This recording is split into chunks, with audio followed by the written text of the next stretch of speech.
Good day, everyone. I hope you're all doing great and you still have the spirit to listen to another discussion for today because we are just on our second type of learners in difficult circumstance. And these are the victims of war. Okay, so for you to have a glimpse of this topic, let's read first the introduction. Okay, so worldwide, there has been 250 million children who lived in areas affected by armed conflict, and one in four of these children are not in school. So that is according to the Global Coalition to Protect Education from Attack. So there has been a pattern of attacks on students, on teachers, or schools in at least 27 countries around the world since 2013. And these attacks have included the killings, enforced disappearances, abductions, forced exile, imprisonment, torture, maiming, placing landmines around schools, destroying educational buildings and materials, sexual violence, and recruitment and use of child soldiers, as well as the military use of schools.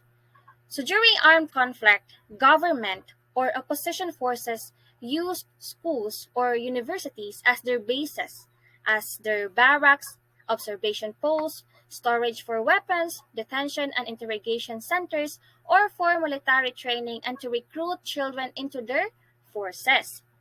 And given that armed conflicts vary in duration, intensity, and localization, educational systems are affected in many different ways.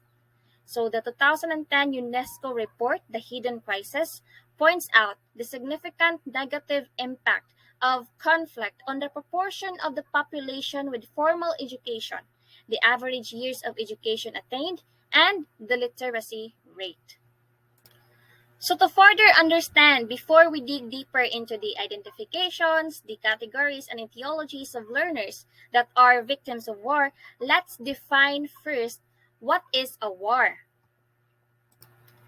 So, according to the Oxford Dictionary, a war is a state of armed conflict between different countries or different groups within a country, or it is a state of competition or hostility between different people or groups, or it is a sustained campaign against an undesirable situation or activity. So wars have been part of human history for thousands of years and have become increasingly disruptive as industrialization and technology have advanced. Actually, we can eventually say that globalization takes a big role in these conflicts because war is typically fought by a country or a group of countries against an opposing country or group with the aim of achieving an objective through the use of force or aggression. Wars can also be fought inside a country or within a country in the form of civil or revolutionary war. And there is no single clear cause of these conflicts. The causes of wars are usually numerous and can often be intertwined in the most complicated way. So there are a lot of reasons behind a war. So these are the 8 main causes of war. So we have the economic gain, the territorial disputes or gain, religion, nationalism, revenge, civil war, revolutionary war, and defensive war. So we will not dig deeper how and naunsa nganong na cause na sila as sa war because we will talk about more on how these causes affect the children. Okay, so among all those causes of war, okay, so out of these 8 causes of war, who do you think is the most affected? Yes, I know every one of you has already a hint of who are those people. And yes, armed conflict create and inflict a great deal of suffering on populations. And aside from women, aside from men, children are the primary victims. Children are the primary victims. And by definition, child war victims are those children who suffer from the destructive action undertaken as a result of an armed conflict between two or more parties, particularly deaths, injury, hardship, loss of property, or dislocation. So just imagine the trauma and suffering they have to experience. They are caught up with extreme violence, which is not of their making. Children are being killed, being maimed, raped, and recruited and denied immediate aid and medical care. And it is very sad to think that even though there are a lot of things being at stake, a certain nation would choose to go to a war and prove that they are great and such. And sometimes we can distinguish things that rulers of a country who choose violence over peace are sometimes greedy in some particular aspects, especially when we think about children and women being victimized of these conflict, which is not of their making. So wala gisala ang mga bata ya nganong sila ang pinaka ang prime nga biktima kung naay mahitabo ngayon ani. Okay, so their situation can be classified into the following categories. So, we have the civilian victims, the child soldiers, the displaced children, and under the displaced children, we have the orphans, the wounded or handicapped children, the imprisoned children, and the exploited children. So let's have first the civilian victims. So during armed conflict, okay, it often happens that schools or even hospitals are targets of armed forces. And because of this, civilians in these places become victims of these attacks through no fault of their own. For instance, a child who lived inside the ground zero location and then naapil siya sa bombing sa usa ka terrorist group. So, he can be classified as a civilian victim.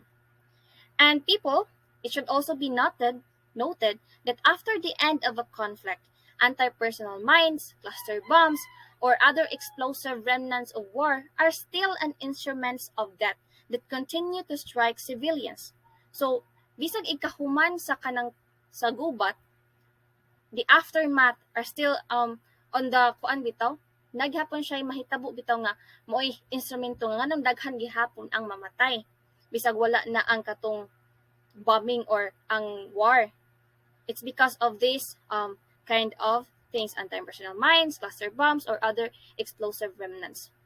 So as a result of all of these conflicts, many people, most particularly children, die each year. Second is the children recruited as soldiers. So they are called as child soldiers.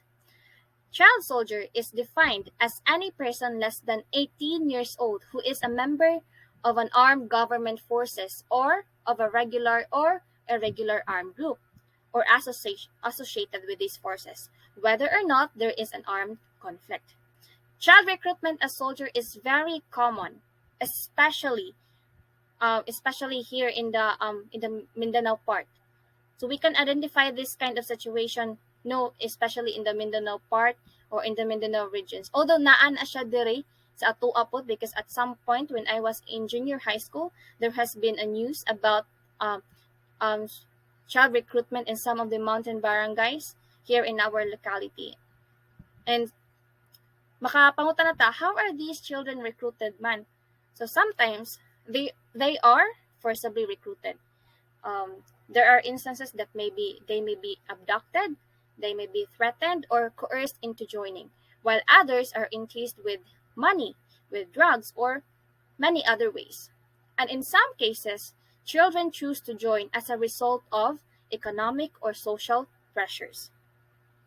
Thankfully, last 2014, along with the campaign of the UNICEF with the hashtag Children Are Not Soldiers campaign, the Moro Islamic Liberation Front, or MILF, have pledged to safeguard the rights of children and have implemented an action plan to ensure that children affected by armed conflicts are better protected.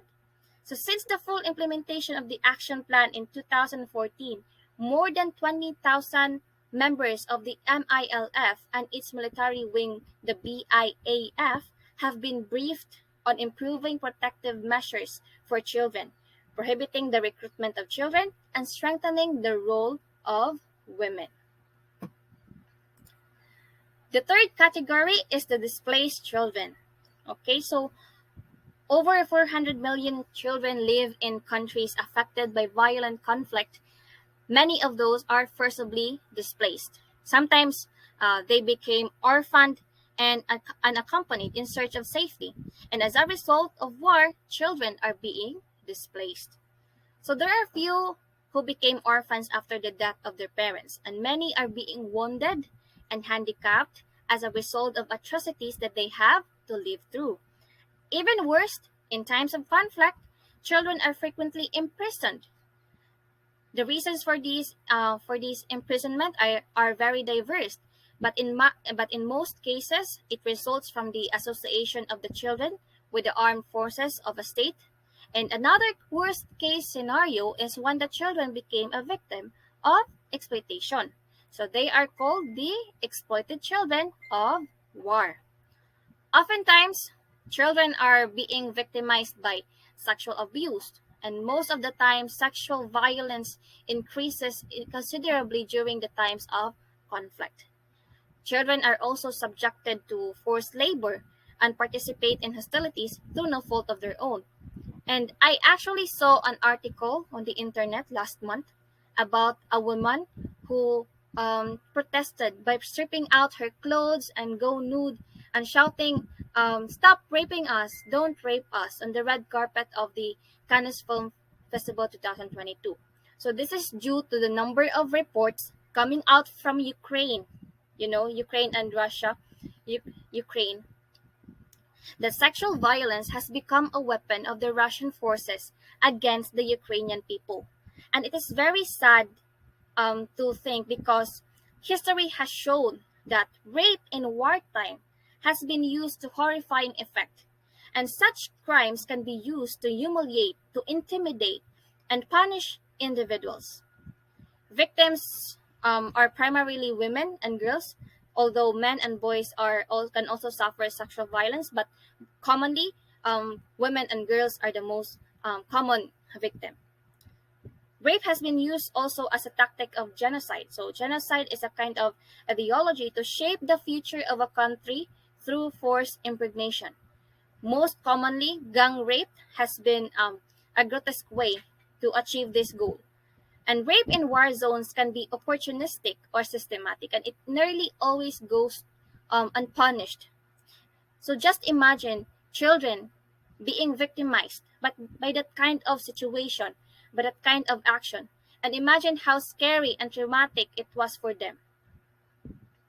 And aside from that, naidaghang mga butang-butang nga naapil tungod lang sa war, such as their education, their health, and many more. And in terms of education, why do the situations created by armed conflicts have repercussions on children in particular? Okay, so before there's the education. Okay, so confronted with the chaos caused by armed conflicts, children are the most wronged. Yes, in fact, most of the time they can be easily killed, and they are still too young to understand what is happening and why nganong nahitabo na. And they do not have any way to defend themselves against the danger. And they are, therefore, became an easy targets that armed forces have no qualms on exploiting. So we have here the impacts of war on children. We have the death, the injuries, disability, the illness, the rape and prostitution for subsistence. So this kind of phenomena which often occur in situations of war, where ethnic cleansing are kanang nahitabo, and refugee life leave lasting physical impacts on sexually transmitted diseases, including HIV or AIDS, psychological impacts and changes in life trajectory. So that kind of impact. We have also here the psychological suffering. We have also the moral and spiritual impacts, and social cultural losses, and the child soldiers.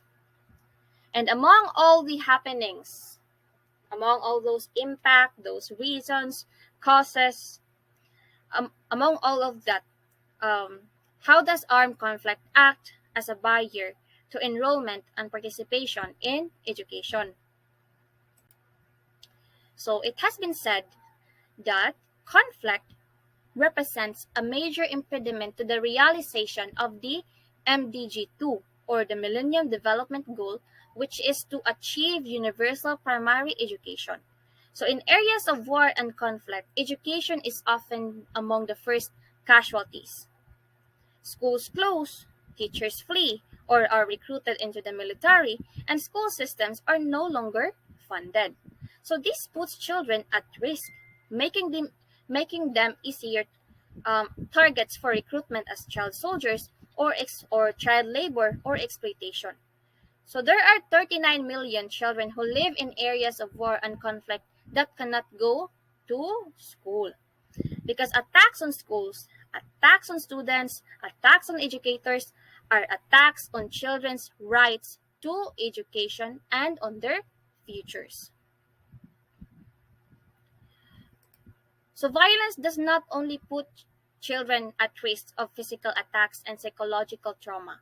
It can also deprive them of the chance to determine their future through education because often schools are being occupied, being looted, and destroyed. So these are the um, common ways how conflict affect education. So we have here the death or displacement of teachers, the destruction and damage of schools and other educational infrastructures. Schools are often explicit targets during periods of armed conflict. War prevents schools from opening. War threatens children's security while traveling to school and attending class. And children are being recruited as soldiers or in the workforce or being asked for marriage. Okay, so now after all the chaos, after all the complex situation of children inside the war zones, inside the armed conflict countries, what do you think is the best solution in order for the children not to experience these tremendous situations? So kung ang katong mga nations nga kanang nahitabuan na sa war, kay unsa man ilahang kanang unsa man kay dapat buhaton para makuan nganong dili magrabihan or katong sa mga nations nga wala na ka-experience ana unsa may best solution para ma-avoid na nga type sa kanang kuan situation. Okay, the best solution is to prevent conflict. As much as possible, nations should prevent lighting of flames that will cause armed conflicts. Around the world, attacks on children unabated as warring parties flout one of the most basic rules of war, the protection of children. The protracted nature of conflicts today is affecting the futures of the entire generations of children. And without access to education, a generation of children living in conflict will grow up without the skills that they need to contribute to their countries, to their economies, exacerbating the already disparate situation for millions of children and their families. A child's right to education cannot be safeguarded in conflict zones without education itself being protected. Education can be a lifesaver.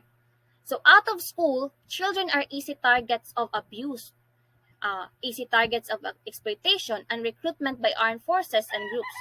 So, schools should provide a safe space where children can be protected from threats and crises. So, it is a critical step to breaking the cycle of crisis and reducing the likelihood of future conflicts. So, we have here the declaration that promotes um, the safe school. Okay, so what is Safe Schools Declaration? The Safe Schools Declaration was opened for state endorsement in Oslo, Norway in May 2015. So it is a kind of political commitment to better protect students, teachers, schools, and universities during armed conflict, to support the continuation of education during war, and to put in place concrete measures to deter the military use of schools. So today, as of today, 111 states have endorsed the Safe Schools Declaration. And by endorsing the declaration, these states commit to restoring access to a safe education and to develop an educational systems that are conflict sensitive and promote respect between social or ethnic groups. So the declaration is a framework for collaboration and exchange, and endorsing countries meet on a regular basis to review the implementation of the declaration.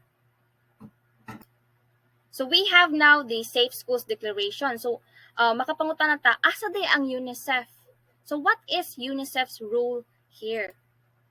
So UNICEF works with states who have endorsed the declaration and other armed groups to protect education from attack.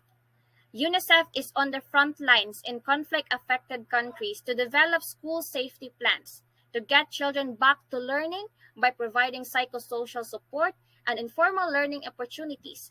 They also train teachers, rehabilitate schools, and distribute supplies for teaching and learning. So UNICEF and their partners are continuing to provide care and protection for children living through war, advocating on their behalf and engaging with all parties to the conflict zones to ensure their rights are upheld. In addition to providing emergency and longer-term assistance to children, UNICEF and its partners have also trained governmental officials and parties to the conflict on child protection and raised awareness with governments, with communities, and families on the risk facing children in armed conflict. UNICEF also calls on all warring parties to abide by their obligations under the international law and to immediately end violence against children and the targeting of civilian infrastructures, including the schools, the hospitals, and water sources. So UNICEF also calls on states with influence over parties to conflict to use that influence to protect children. And at some point, we can say that war is inevitable. And if war may not be prevented, at least make it less damaging for children, for they have still future to look forward. And we must also remember that every war is a war against children. That's all for my topic. Thank you so much for listening. Bye.